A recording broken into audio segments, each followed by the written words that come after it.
ఒకసారి ఒక వ్యక్తి మనలో చాలా మంది ఆశ్చర్యపోయే ప్రశ్నతో బుద్ధుడిని సంప్రదించాడు. అదేమంటే, ఇతరుల నుండి గౌరవం ఎలా సంపాదించాలి? బుద్ధుడు సరే అని, మీకు అర్థమయ్యేలా ఒక ఉదాహరణ చెబుతాను అన్నాడు. చుట్టూ మురికిగా, చిందరవందరగా వస్తువులతో దుమ్ము నిండిన గదిలోకి మీరు ప్రవేశించారని ఊహించుకోండి. మీరు ఈ గదిలో చాక్లెట్ తింటే దాని కాగితం అక్కడ ఉన్న చెత్త బుట్టలో వేస్తారా అని ఆ వ్యక్తిని బుద్ధుడు అడిగాడు. దానికి ఆ వ్యక్తి, ఆ గది ఇప్పటికీ మురికిగా ఉన్నందున నేను ఆ కాగితాన్ని గదిలో విసిరేస్తాను, చెత్త బుట్టలో వేయను అన్నాడు. ఇప్పుడు రెండవ గదిలోకి ప్రవేశిస్తున్నట్లు ఊహించుకోండి.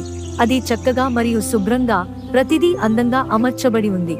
ఇప్పుడు మీరు ఇక్కడ ఒక చాక్లెట్ తింటే మీరు ఆ కాగితాన్ని అక్కడ విసిరేస్తారా లేదా చెత్త బుట్టలో వేస్తారా అని అడిగాడు బుద్ధుడు. లేదు, శుభ్రంగా ఉన్న ఆ గదిలో నేను చెత్త వేయను, దాన్ని నా జేబులో ఉంచుకుంటాను లేదా చెత్త బుట్టలో వేస్తాను అన్నాడు ఆ వ్యక్తి.